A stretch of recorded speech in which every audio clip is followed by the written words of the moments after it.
Here we go. I screwed it up, so we're going to get started again. So this is going to come to you in two parts. Sorry, guys. Verse 9. But Joseph again dreamed another dream, and he told it to his brothers and said, See here, I have dreamed again, and behold, this time 11 stars, and also the sun and the moon bowed down and did reverence to me. And he told it to his father as well, and his brothers. But his father rebuked him and said, What is the meaning of this dream that you have dreamed? Shall I and your mother and your brothers actually come to bow down ourselves to the earth and do homage to you? And Joseph's brothers envied him and were jealous of him. But his father observed the saying and pondered it over. So now Joseph tells his brothers two dreams. In one dream, he and his brothers are binding these sheaves in the wheat field. That means they were just tying these long stalks of wheat into bundles. And Joseph's bundle of wheat, it stands upright. And the other bundles of wheat, which represent the brothers, they bow down to Joseph's bundle of wheat. Now, Joseph's brothers thought that he was just showing them how much better he was than they were. And this made them angrier with him. Then in the second dream, the sun, the moon, and the stars all bow down to Joseph. And when he told his fathers and his brothers this,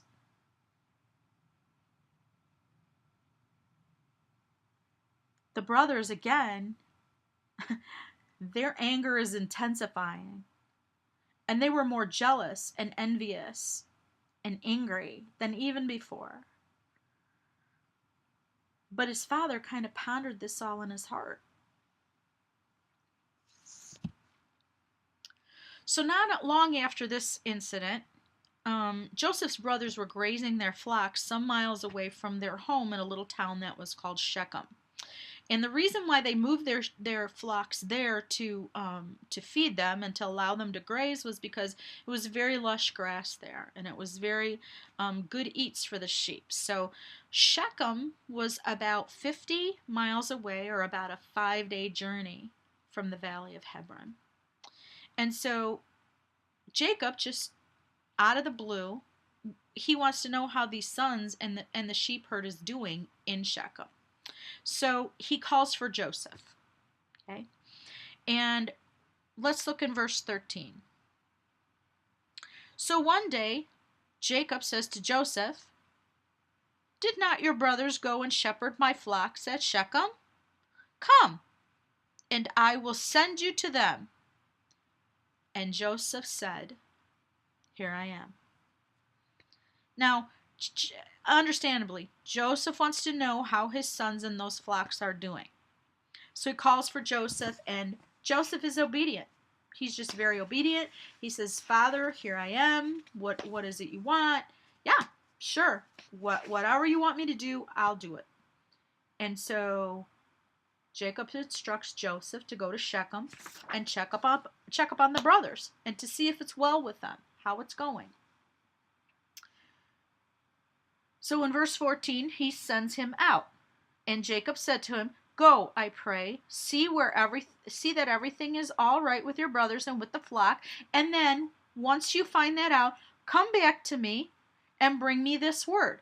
Now, Joseph had done this before. Remember, he was out with the flocks, and he came back, and he gave a bad report about the brothers. Okay? He told the brothers' naughty name to his father. Now, that didn't go over real well the first time. All right? And so, what in the world is Jacob thinking now? Why would you send this kid out? He's 17 years old. Why would you send this kid out, knowing that didn't really go over really well for Joseph the last time? I mean, they really hated him. And figured he was just a tattletale. Why would you send him out again, okay, to Shechem all right, far away, in a kind of a far off, remote place, to check up on one brother checking up on 10 brothers. Um, so that I just don't think this was a good idea.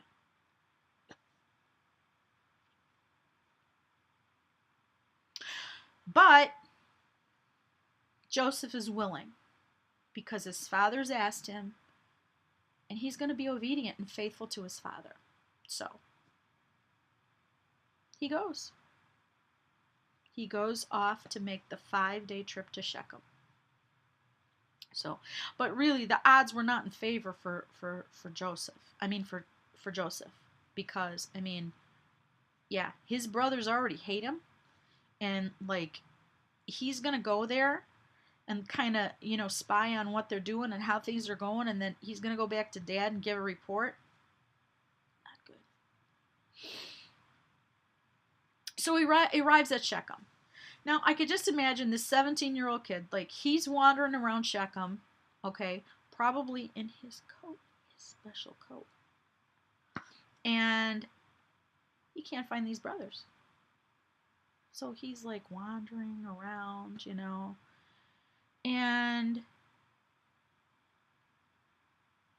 a certain man who just happens to be in that area, who just happened to see Joseph's brothers, who just happened to overhear what they were saying, approaches Joseph and says, "Hey, young man, you look like you're lost." And Joseph says to this seemingly certain man, I'm looking for my brothers. My brothers are supposed to be here. They're supposed to be here in Shechem. They're supposed to be, having our family sheepfold graze here and be fed here. And I just can't find them.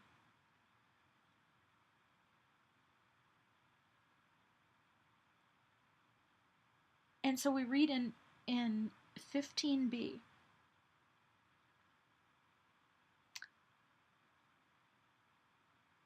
the man says, "Well, what are you trying to find?"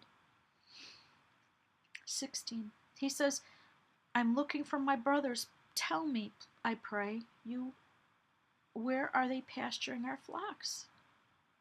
But the man said, "Well, they were here, but they have gone now. I heard them say, 'Let us go on to Dothan.'" Dothan? Weren't they supposed to be in Shechem? That's where their father sent them, was to Shechem. Why didn't they just stay in Shechem? Wow.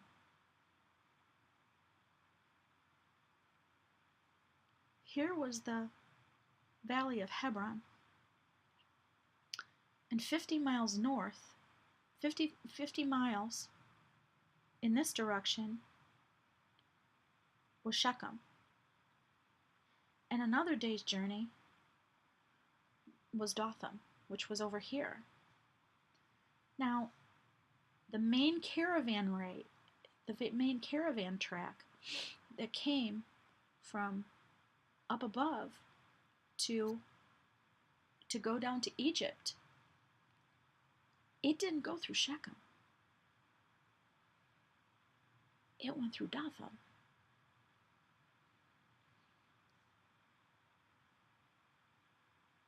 And so you can see how this is all kind of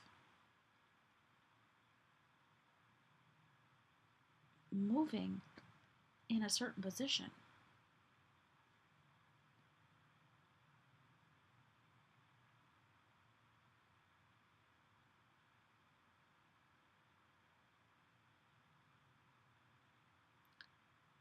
So now, Joseph is going to travel another day's journey from Shechem to Dothan.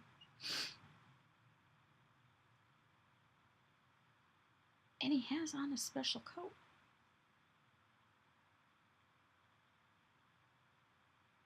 So from far off, the brothers see a little figure coming towards them. And as it gets a little bit closer, they know who it is. Because who that is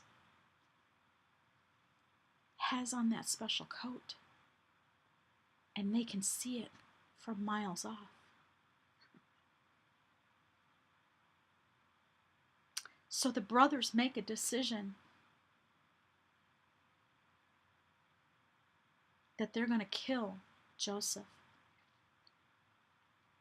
They're going to kill off this dreamer, and they're going to thwart this dream.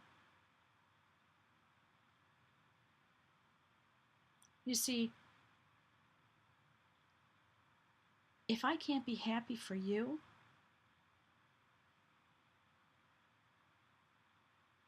and I don't think you deserve what you have, then not only am I angry that I don't have it, but I'm angry that you have it.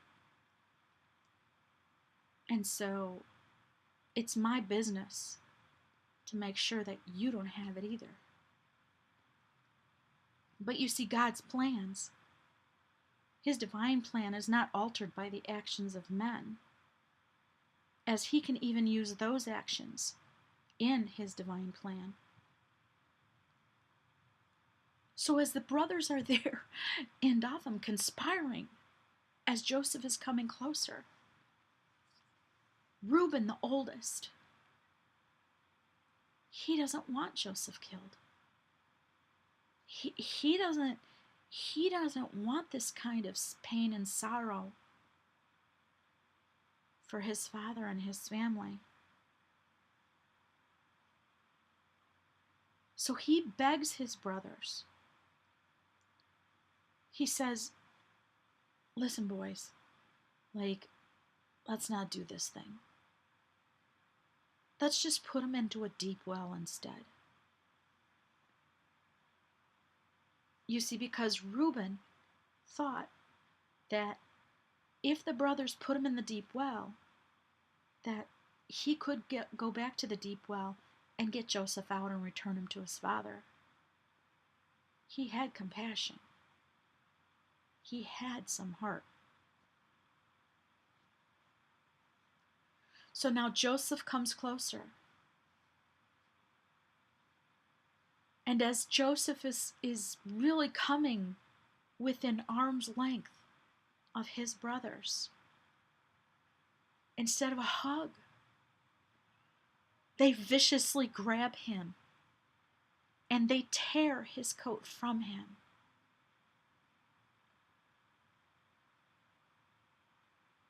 And they throw him into this pit.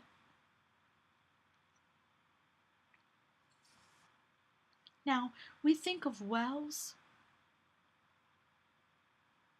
this kind of a deep well, that it would have water in it. But at this time, they didn't have water in them. So Joseph will not die by drowning.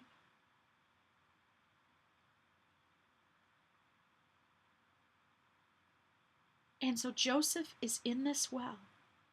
It was probably dark, deep, musty, buggy, icky.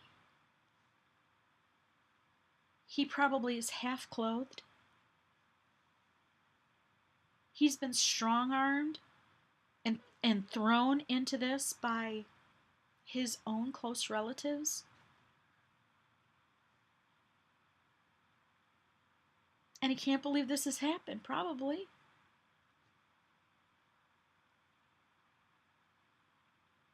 And his brothers, what do? They sit down to have dinner.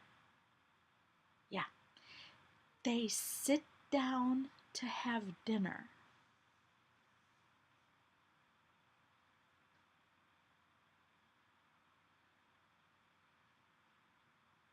Verse 25. Then they sat down to eat lunch.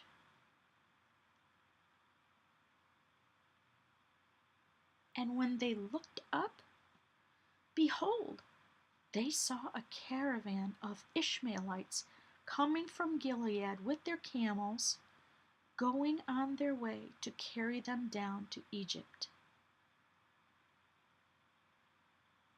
So they say,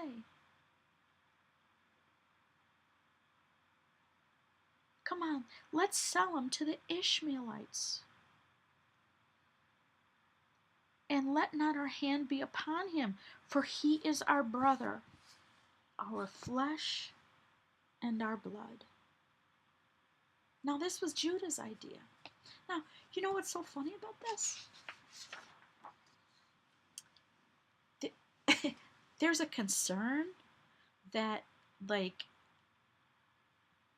they don't want to harm him to the extent of killing him, but they're going to sell him off to these Ishmaelite traders.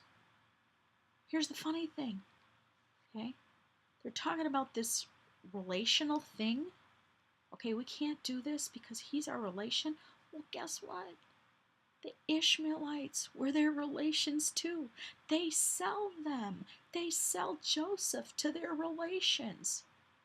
Okay? They're related. The way the Ishmaelites were related was Ishmael was the son of Abraham and Sarah's handmaiden, Hagar. These are the Ishmaelites. This is just like 2 generations later. So these are like cousins they sold Joseph to.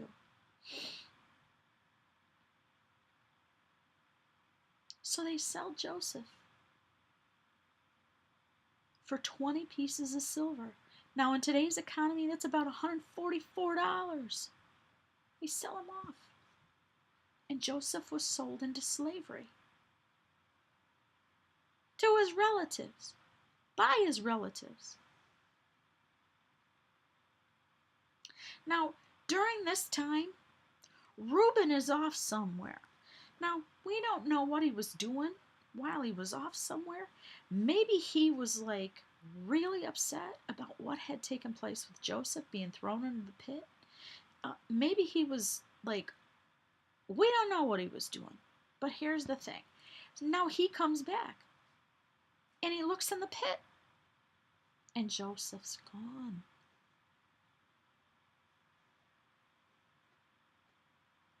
So let's read in verse 29. And Reuben, who had not been there when the brothers plotted to sell Joseph, returned to the pit, and behold, Joseph was not in the pit, and he tore his clothes. He rejoins his brothers, and he said, the boy isn't there. And where should I go to hide from my father? You see, there probably was going to be some more responsibility for Reuben because he was the oldest. And so more responsibility for all of this. Reuben really thought, I mean, I can imagine he thought this was going to fall on his shoulders. And so he's a basket case. But obviously the other brothers tell him what has taken place. Because now all the brothers, in verse 31. So they, meaning all the brothers that were there, including Reuben, they take Joseph's coat and they kill a goat and they dip the garment in its blood and they bring the garment back to their father saying, look what we found. Examine it and decide whether or not it is your son's tunic. Now, where have we heard about this whole goat thing before? The killing of the goat and the goat blood. Well, back in the Jacob Esau story. Jacob deceived his father with the killed goat and the goat's blood. And now Jacob is the father, being deceived by his sons with the killed goat and the goat's blood. on Joseph's coat.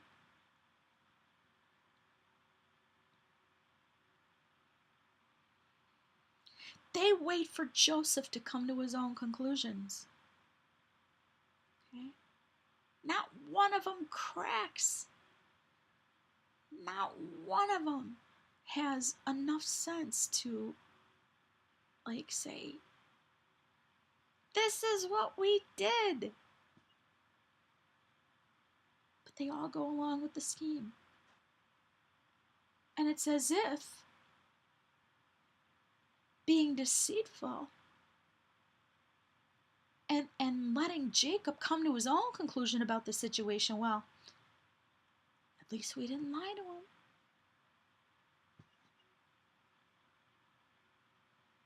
So their actions really show that they thought that there was a difference between lying to their father and then deceiving him and allowing him to come to his own conclusions about what they had set up here with Joseph's coat and the goat's blood. And verse 34, and Jacob wept for Joseph, and he tore his clothes over the one which he loved best, and he could not be consoled.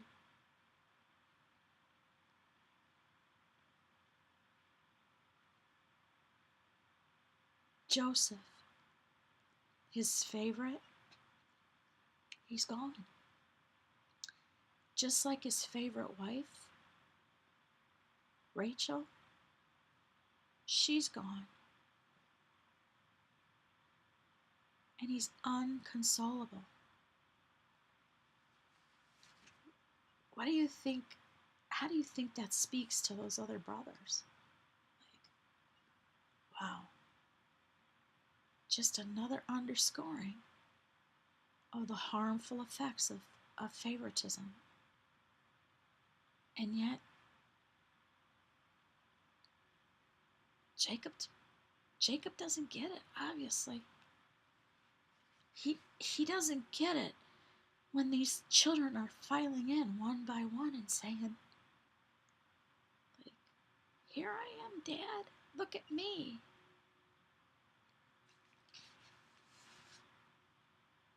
Well, Joseph was taken off by these Ishmaelites, and he was brought down this trade route into Egypt, and he was sold to a very powerful and wealthy Egyptian man named Potiphar, who was the captain of the king's guard. But he's a slave. So the story kind of ends here with kind of like a cliffhanger with Joseph in Egypt, and his whereabouts are known by the brothers. His fate kind of hangs in the balance, except for God. So we can see that God's divine plan is not going to be altered by the actions of men. In fact, he will even use those actions in his divine plan. And maybe you're thinking to yourself, I know God put this dream into my heart. I know he did. I know this is his divine plan. I know this is what he wants me to do, but maybe you've got some detractors. Or maybe many haters. Maybe those are the ones that are closest to you. They're jealous and they're envious and they're very angry with you. And they may threaten to throw you under the bus financially if you don't stop talking about this God's calling on your life. This haranguing and cajoling, it may throw you into a pit of despair. You may even question and cry out to the Lord for mercy. Please don't do this to me. And they may ignore you, and they may continue with their own self-gratifying ways. Or they may even plan for you to be taken away as a slave, far away, out of our sight. Because even the sight of you and your dream angers them. We took care of that dreamer. At least they thought they did. At least they thought. And for a time being, yep, that dreamer was gone. He was out of here. No more hearing about his special dreams and sheaves bowing down to him. And oh boy, boy, boy. But remember, God's divine plan is not altered by the actions of men. In fact, those actions might even be used in His divine plan. And if you'll notice, there's not much dialogue, there's not much perspective, there's not much outcry, there's not much scripture that we read in this story about the one who is being abused, the one who is being mistreated, the one who has been dismissed and sold off by those closest to him, by those he should have been able to trust. And I think we can learn a lot about how to act when jealous, envious, angry, hateful people treat us this way. You see, God's plan for Joseph was not altered by the evil actions of his brothers against him. In fact, even these evil actions, every one of them, how this story all was played out, is in and was put in place to fulfill God's divine promise of protection, provision, and the family of Jacob.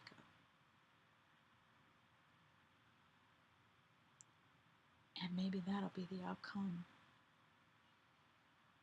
of your story too.